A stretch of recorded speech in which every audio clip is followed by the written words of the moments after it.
You clicked on a video called 101 Facts About Muscle Cars.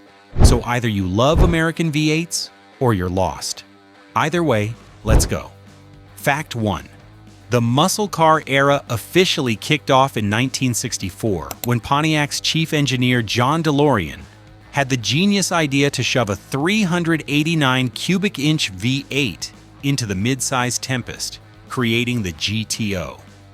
General Motors had a corporate ban on engines over 330 cubic inches in intermediate cars, but DeLorean found a loophole by making the big engine an option package. Revolutionary? Yes. Rule-breaking? Absolutely. Fact 2. The term GTO was actually stolen from Ferrari. It stands for Gran Turismo Omologato, which is Italian for Grand Touring Homologated. Ferrari was not happy about an American grocery getter using their racing terminology, but what were they going to do? Sue? Actually, they considered it. Fact 3. The 1964 Pontiac GTO was predicted to sell maybe 5,000 units.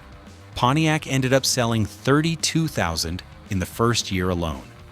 Every other manufacturer immediately realized there was gold in them hills and started cramming their biggest engines into their smallest cars.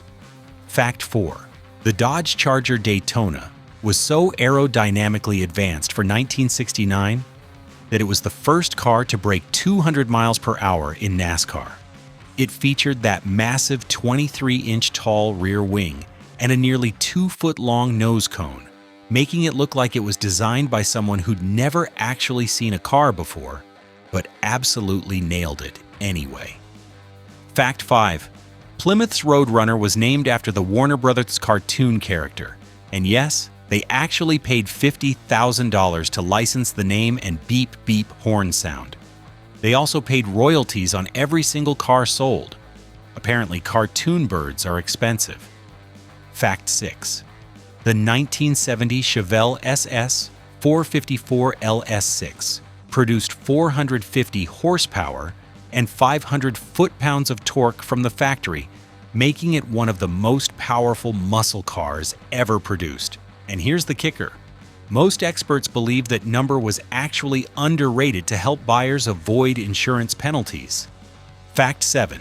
Insurance companies absolutely killed the muscle car party. By 1970, insuring a high-performance car for a young driver could cost more than the monthly car payment. Some companies flat out refuse to cover certain models, which is why your grandpa has so many stories about cars he almost bought. Fact 8. The AMC Javelin is the most underrated muscle car in history. While everyone was fighting over Camaros and Mustangs, AMC was building legitimate performance cars that nobody took seriously because, well, it was AMC. Mark Donohue won the Trans Am Championship in a Javelin in 1971, proving that sometimes the underdog bites back. And speaking of underdogs, wait until you hear what Oldsmobile was hiding under the hood. Fact 9. The Oldsmobile 442 wasn't just a cool name. It originally stood for 4-barrel carburetor, 4-speed manual transmission, and dual exhausts. Later, when they offered automatic transmissions, it conveniently shifted to mean a 400 cubic inch engine instead. Marketing departments have always been creative with the truth. Fact 10. Chrysler's legendary 426 Hemi engine got its name from its hemispherical combustion chambers. It was so dominant in NASCAR that it got banned in 1965.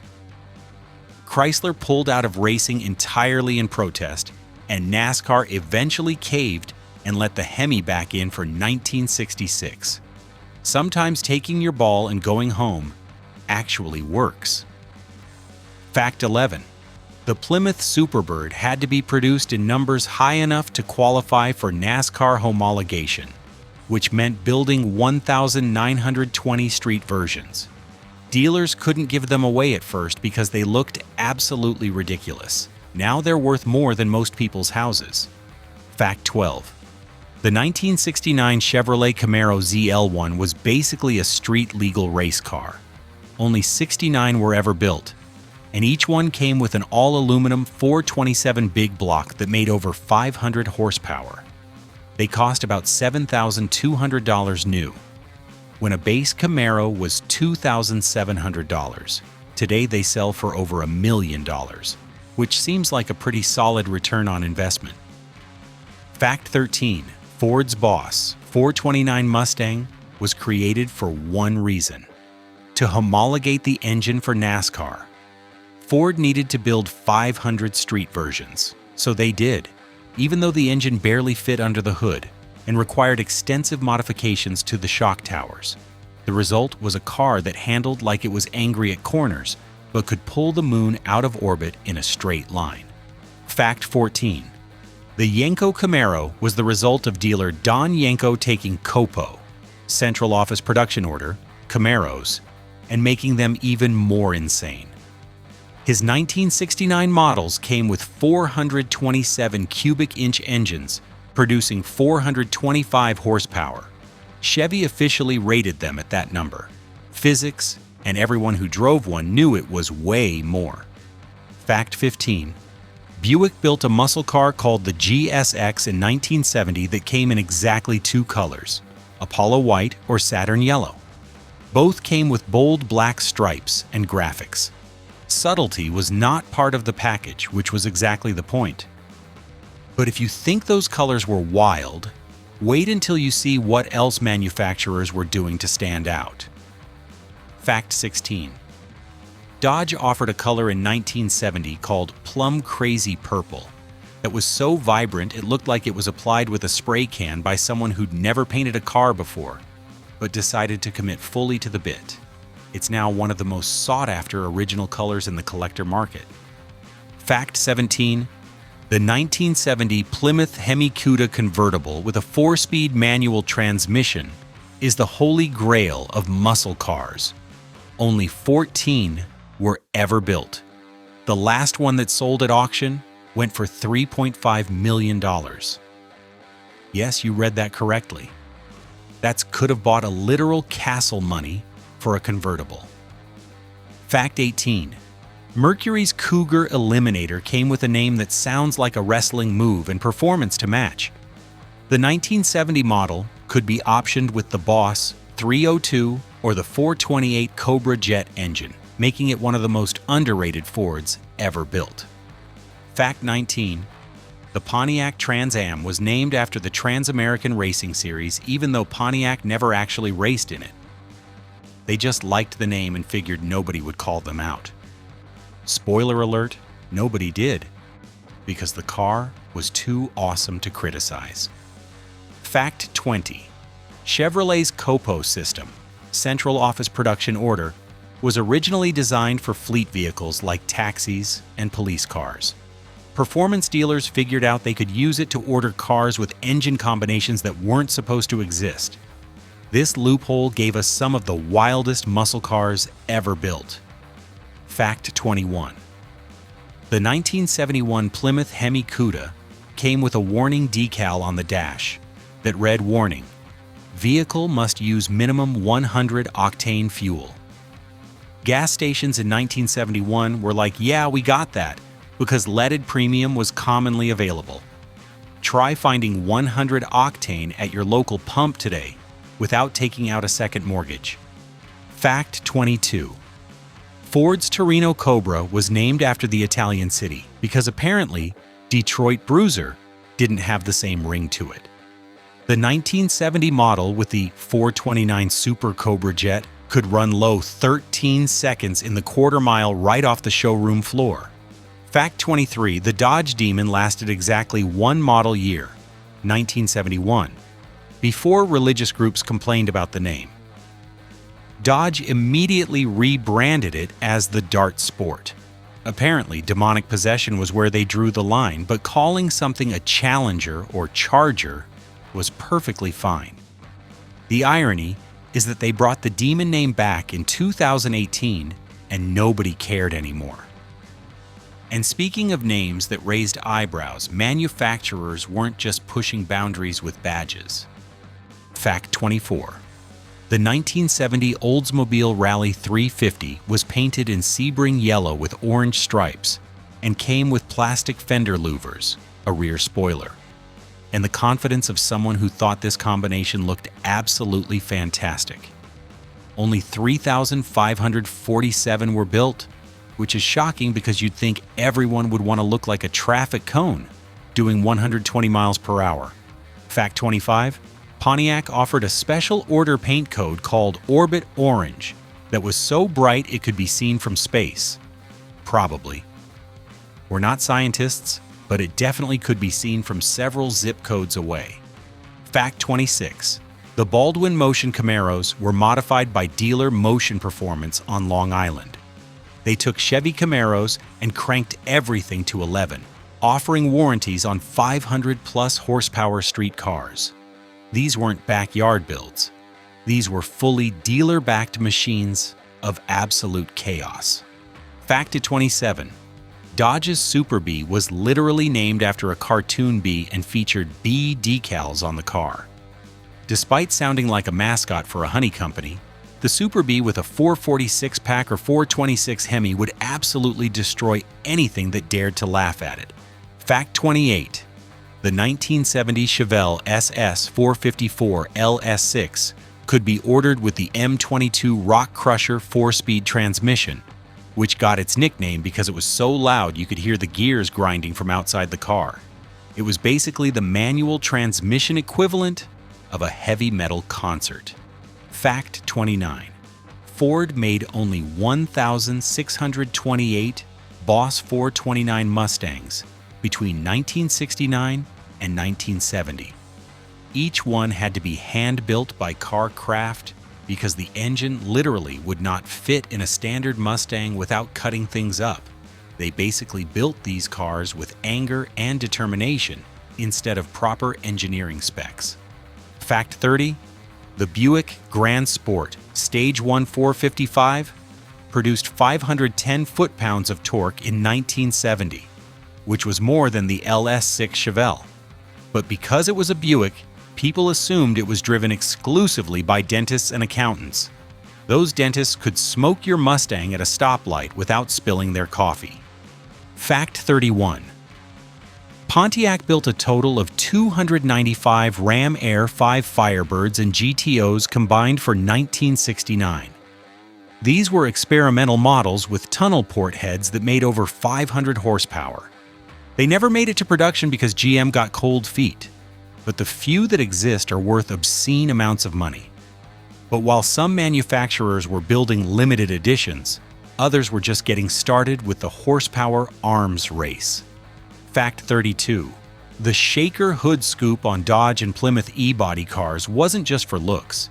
It was actually bolted directly to the air cleaner assembly, so when the engine torqued, the scoop would shake back and forth. It was functional, intimidating, and probably the coolest hood scoop design ever created. Fact 33.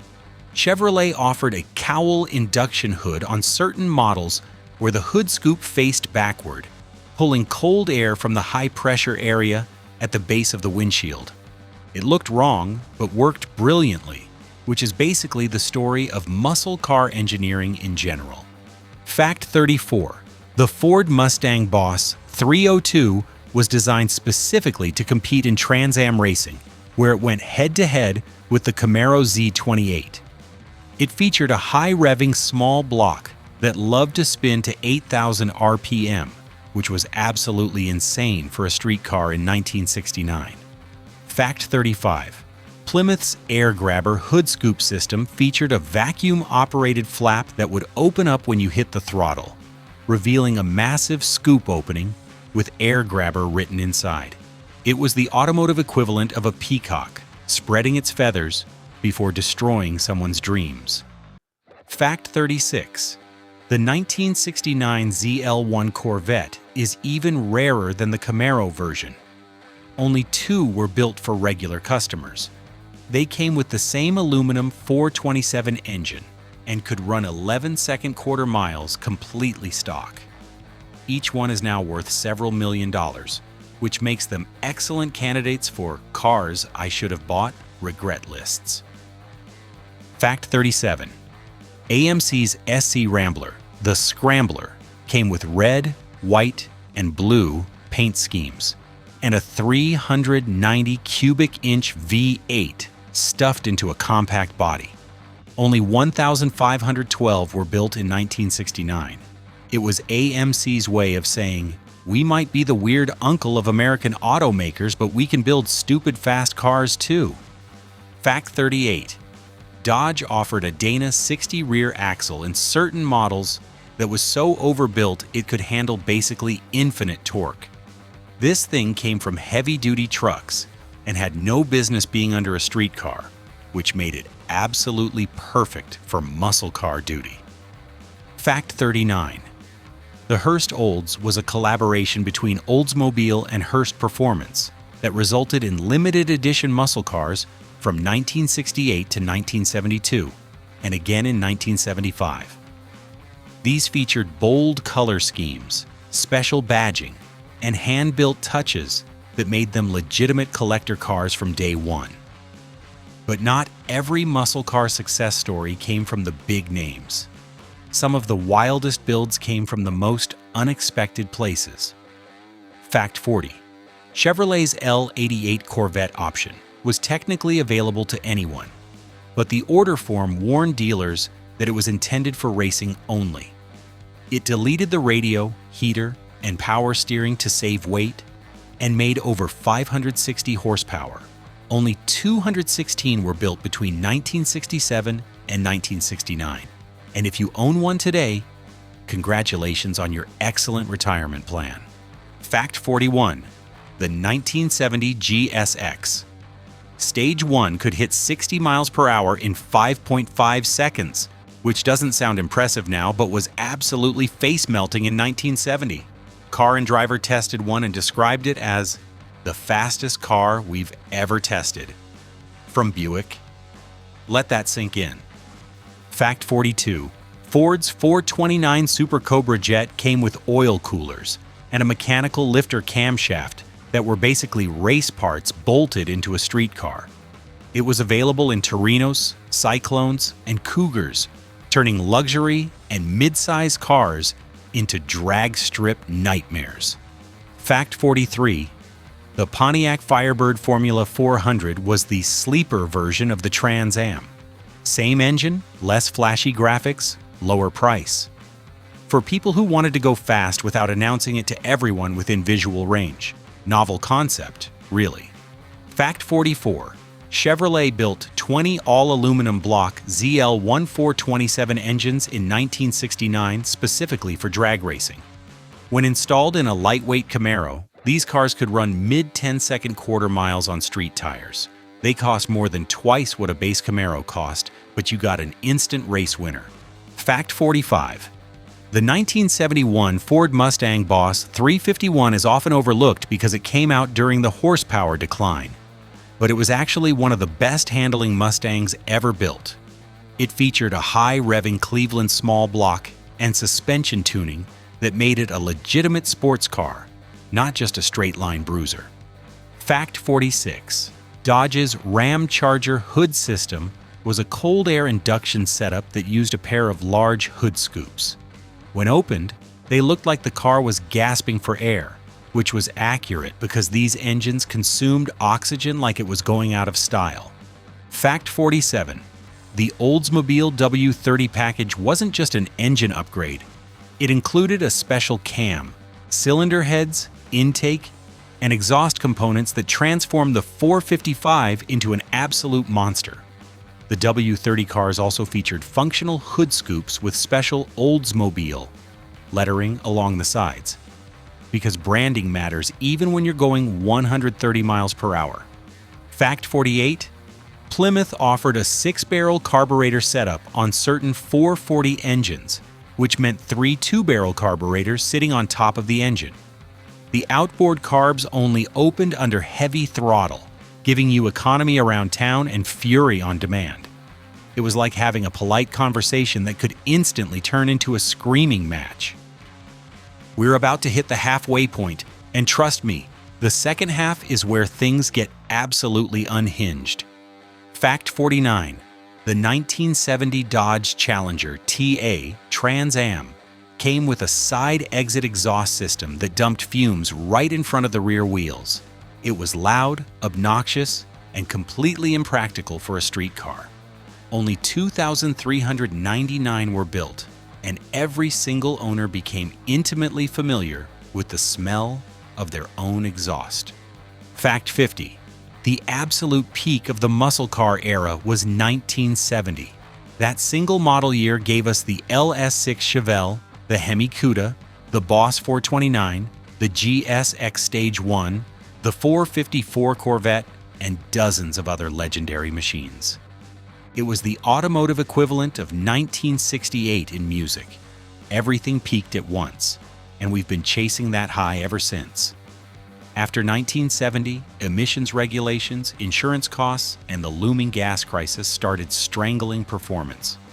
The party was over, but man, what a party it was. Fact 51. The 1971 model year was when everything started falling apart. Compression ratios dropped to accommodate unleaded fuel. Horsepower ratings switched from gross to net measurements, making everything look weaker on paper. And performance options started disappearing faster than your paycheck at a Barrett-Jackson auction. Fact 52. Despite the decline, the 1971 Hemi cars are now worth more than their 1970 counterparts because they're even rarer. Only 115 Hemi Cudas were built in 1971 versus 652 in 1970. Scarcity creates value, and nothing is scarcer than a final year Hemi. Fact 53. The Pontiac SD455 Super Duty engine in 1973 to 1974 was Pontiac's middle finger to the emissions era. While everyone else was detuning engines, Pontiac Engineering built a 455 that made 310 net horsepower and was basically a race engine that happened to pass emissions. Only 943 Trans Ams and 72 Firebird formulas got this engine across both years. Fact 54. The 1973 to 1974 SD455 Trans Am could run mid-13-second quarter miles in an era when most muscle cars struggled to break into the 15 seconds. It was proof that American engineers could still build fast cars even when the government was trying really hard to make them stop. Fact 55. Cadillac briefly entered the muscle car conversation with the 1970 Eldorado, which featured a 500 cubic inch V8, the largest production engine ever installed in a front-wheel drive car.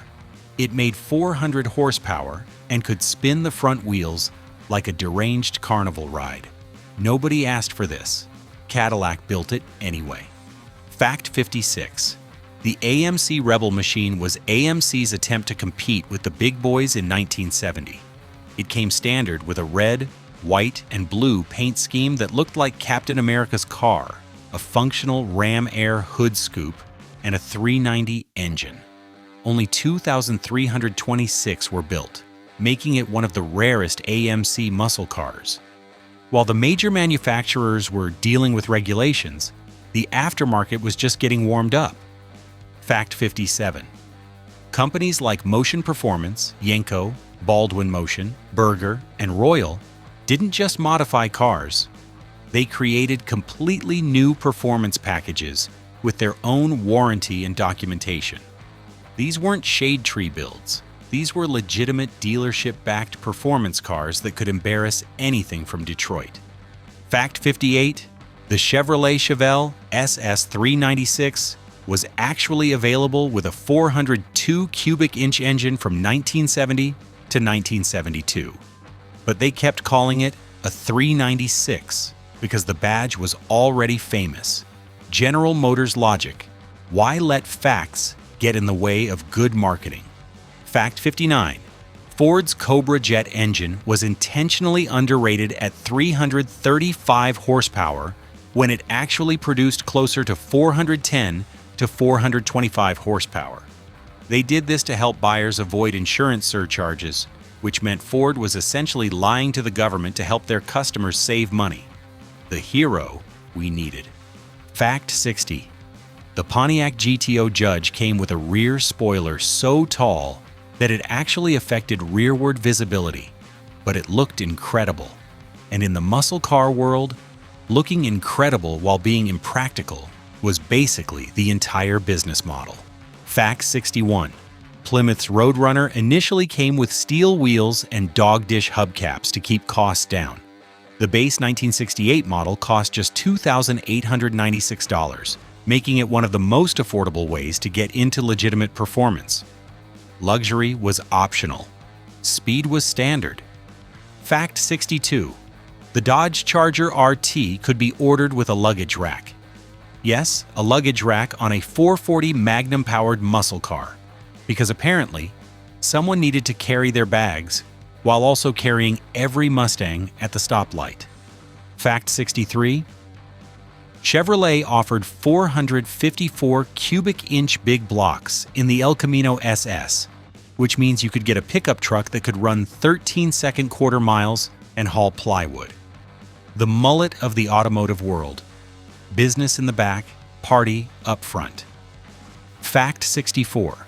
The 1969 Mercury Cyclone Spoiler 2 was built specifically for NASCAR and featured a massive front air dam and a rear wing. Only 519 were built, and each one came with either Dan Gurney or Cale Yarborough special edition badging. It looked like a Hot Wheels car that escaped into reality. But NASCAR homologation cars were just the beginning of the insanity. Fact 65. The Dodge Dart GTS 440 should not exist according to physics. Dodge took their compact Dart, removed all sense and reason, and shoved a 440 cubic inch big block into it. The result was a car with terrible weight distribution, marginal braking, questionable handling, and the ability to absolutely obliterate anything in a straight line. Fact 66. Pontiac's Ram Air 4 engine wasn't just a marketing name. It featured round port cylinder heads, a special camshaft, and other racing components. The Ram Air 4 cars could run high 12s to low 13s in the quarter mile completely stock, which was face-melting performance for 1969. Fact 67. The 1970 Buick GSX came with Stage 1 badging on the hood that was purely decorative. You couldn't actually see it while driving. It existed solely so people walking past your parked car would know you were serious. Peak muscle car energy right there. Fact 68. Ford offered a drag pack option on the 428 Cobra Jet that included an oil cooler and a trunk-mounted battery for better weight distribution. Yes, Ford was so committed to going fast that they moved the battery to help with 50-50 weight balance in a street car.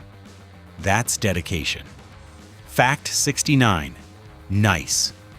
Also, the Chevrolet COPO Camaro and Chevelle buyers had to sign a waiver acknowledging the car was intended for racing use only. The waiver was basically meaningless, but it gave GM legal cover while customers went out and used these 425 horsepower monsters as daily drivers. Everybody won. Fact 70. The Hurst Hemi Underglass was a 1960s exhibition drag car that featured a Hemi engine mounted behind the driver, causing the car to do wheelies for hundreds of feet.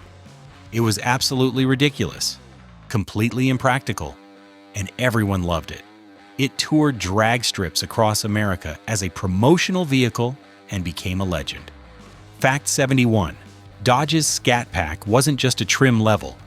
It was an entire brand identity that included the Charger RT, Super B, Coronet RT, Dart GTS, and Challenger RT. Members got a membership card, a certificate, and stickers. It was basically a performance club that came with your car purchase. Fact 72. The Plymouth AAR Cuda, All-American Racers, was built to compete in the Trans Am series and featured a side exit exhaust, a fiberglass hood with a massive scoop, and a 346-pack engine. Only 2,724 were built in 1970, and the side exhaust would literally roast the lower body panels over time. Battle scars. And if you think side exit exhausts were wild, wait until you hear about the engines that were almost too powerful for their own good. Fact 73. The L-88 Corvette came with a warning on the sun visor that stated, "Warning, vehicle must operate on a fuel having a minimum of 103 research octane, and 95 motor octane or engine damage may result." That's not a recommendation, that's a threat. The engine didn't ask nicely. Fact 74. Chrysler offered a 6-pack hood on certain models with a massive center-mounted scoop that had 6-pack or 6 BBL callouts. The hood was so distinctive that you could identify these cars from 3 blocks away, which was the point. Subtlety remained dead. Fact 75. The Pontiac Firebird Trans Am SD 455 came with a very specific 3.42-to-1 rear axle ratio as standard equipment because Pontiac knew that buyers would otherwise order numerically higher gears that would destroy the engine. They were protecting people from themselves, which was both thoughtful and slightly insulting. Fact 76. Ford's Twisted T exhaust system on 428 Cobra jet cars featured exhaust pipes that crossed over each other underneath the car for better flow and scavenging. It was an elegant engineering solution that you'd never see but could definitely hear. Fact 77. The 1970 Oldsmobile Cutlass S could be ordered with the W31 package, which gave you a hopped-up 350 small block in a lighter body. These are often overlooked, but could legitimately run with big block cars while getting better gas mileage and handling. The smart person's muscle car. Fact 78. Chevrolet's Chevelle SS396 and SS454 could be ordered with bench seats. Yes, you could get a 450 horsepower muscle car and still seat 3 people up front like it was your grandma's sedan. Peak American priorities, speed and passenger capacity. Fact 79. The traction lock differential that Ford offered was a limited slip differential that actually worked reasonably well. The problem was that traction lock sounds like a children's toy, not something that should be in a 400 horsepower muscle car. Marketing really dropped the ball on that name. Fact 80. Dodge offered a Super Track Pack option that included a Dana 60 rear axle with 4.10-to-1 gears and a Sure Grip differential. These cars were basically purpose-built drag racers with license plates. The fuel economy was measured in gallons per mile, rather than miles per gallon. Fact 81. The Pontiac Grand Prix SJ with the 455 was a legitimate muscle car hiding in formal luxury car clothing. It could hit 60 miles per hour in under 7 seconds while you sat in crushed velour seats surrounded by fake wood grain. Sophistication and speed could coexist, apparently. We're in the home stretch now, and these final facts are the ones that'll make you wish you had a time machine and about $4,000 in 1970 cash. Fact 82. The 1969 Dodge Charger 500 was created specifically because the regular Charger's recessed grille was causing aerodynamic problems in NASCAR. Dodge made 392 street versions with a flush grille and a flush rear window. When it still wasn't fast enough, they created the Charger Daytona. NASCAR regretted ever letting Dodge show up. Fact 83. Mercury built a muscle car called the Marauder X100 in 1969 to 1970 that featured a 429 engine and looked like a bank executive's car that could rob the bank itself. Only 6,043 were built across both years. It was the gentleman's muscle car for people who wore 3-piece suits while doing burnouts. Fact 84. The 1971 Plymouth Hemi Cuda convertible with a 4-speed is so rare that only 7 were built. 7. You're more likely to meet an astronaut than see one of these in person. The last one that sold brought over $4 million, making it worth more per pound than cocaine. Probably. Fact 85. Pontiac offered radial-tuned suspension as an option in the early 1970s that actually made the cars handle reasonably well. This was revolutionary because up until that point, muscle cars handled like shopping carts filled with concrete. They'd go straight really fast, but corners were suggestions at best. Fact 86. The AMC Matador could be ordered with a 401 cubic inch V8 in the early 1970s, transforming a family sedan into something that could embarrass sports cars at stoplights. It was AMC's way of saying, "We know nobody respects us, but watch this." Fact 87. Chevrolet's COPO 9561 option code specifically designated the ZL, 1 aluminum 427 engine. Checking that box on the order form added about $4,500 to the price of the car, roughly double the cost of a base Camaro. But you got an engine that made more power than Chevy would ever admit. Fact 88. The Oldsmobile Toronado GT came with a 455 cubic inch V8, making 400 horsepower in a front-wheel drive personal luxury coupe. It was completely absurd, served no practical purpose, and represents everything beautiful about 1970s American excess. Torque steer wasn't a bug, it was a feature. Fact 89. Ford's Mustang Mach-1, with the 429 Super Cobra Jet and drag pack option, was one of the rarest and most powerful Mustangs ever built. Only a handful were made in 1971, and they featured special functional hood scoops that looked like they were trying to inhale small animals. Fact 90. The Dodge Demon 340 came standard with a demon cartoon character on the fender and a pitchfork logo. When they changed the name to Dart Sport in 1972, all the demon imagery disappeared because apparently having a cartoon devil on your car was too much for 1970s America. We've gotten softer. 10 facts left, and we're saving the absolute wildest stories for the end. Fact 91. The Street Hemi in Mopars was actually a detuned version of the racing Hemi. The race version had exotic cylinder heads and made over 700 horsepower. The street version only made 425 horsepower, but could actually survive being driven on the street without constant maintenance. That's right, the Street Hemi was the tame version. Fact 92. Pontiac once offered a radial-tuned suspension package that came with, wait for it, radial tires. Yes, they created an entire suspension package because radial tires were new technology in the early 1970s, and the old suspension couldn't handle them properly. The things we take for granted now were cutting-edge technology then. Fact 93. The 1970 Buick Skylark Grand Sport Stage 1 455 holds the record for the quickest stock muscle car tested by Car and Driver magazine during the classic era. 13.38 seconds at 105.5 miles per hour in the quarter mile. And it was a Buick. Your grandfather's golf course cruiser could demolish Corvettes. Fact 94. Chrysler built 108 Hemi Dodge Coronets in 1970.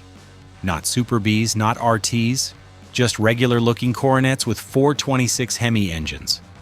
These are among the rarest and most overlooked Hemi cars because they don't have flashy badges or spoilers, just pure, understated violence. Fact 95. The Ford Talladega and Mercury Cyclone spoiler were built in 1969 to compete in NASCAR, and both featured sloped noses and flush grills for better aerodynamics. Only 754 Talladegas were built for the street. These cars proved that Ford was willing to make their street cars look weird if it meant winning races. Fact 96. Chevrolet offered a 2-inch tall cowl induction hood on the SS 396 Chevelle that opened under full throttle via a vacuum-operated system. When it opened, you could hear the engine breathing harder. It was automotive drama in hood scoop form. Fact 97. The Pontiac Tempest T37 was essentially a budget GTO. Same body, downgraded interior, But you could still order big engines. Smart buyers got nearly the same performance for thousands less. It was the muscle car equivalent of buying store-brand cereal that tastes identical to the name brand. Fact 98. Plymouth built only 2,724 AAR Cudas in 1970. The All-American Racers version featured a 346 barrel that revved to 6,500 RPM and side exit exhausts that cooked the door panels. Every single one came with loud graphics, a fiberglass hood, and the confidence of a car that knew it was cooler than you. Fact 99. The muscle car era officially ended in 1974 when insurance costs, emissions regulations, and the oil crisis converged to kill performance. The last true muscle cars rolled off assembly lines that year: the SD 455 Trans Am, the 460 Gran Torino, and the 455 Olds. And then, it was over. The dark ages of malaise began, and we wouldn't see true performance return until the Fox body Mustang started the revival in the 1980s. Fact 100. Despite being dead, muscle cars never actually went away. They evolved, adapted, and came back stronger. The modern Challenger. Hellcat makes 717 horsepower. The new Mustang GT 500 makes 760. The Camaro ZL1 makes 650. We're living in the golden age 2.0 right now, where even base muscle cars make more power than the legends of 1970. Technology has given us the speed, but those classic cars still have the soul. Fact 101. The most important fact about muscle cars isn't about horsepower, quarter-mile times, or production numbers. It's this. Muscle cars represented the last era when regular people could walk into a dealership with a few $1,000s and drive out with something genuinely fast and exciting. They were democratic performance machines built for the people, not the wealthy elite. Sure, they got terrible gas mileage. The brakes were marginal, and they handled like boats. But they made ordinary people feel extraordinary. And that's why we'll never stop talking about them, building them, and obsessing over them. They weren't just cars. They were the American dream with a big block and 4-barrel carbs. And that's worth remembering. There you have it, 101 facts about muscle cars, from the GTO that started it all to the modern machines keeping the spirit alive. If this video didn't make you want to go bankrupt buying a barn-find project car, I don't know what will. See you in the next one.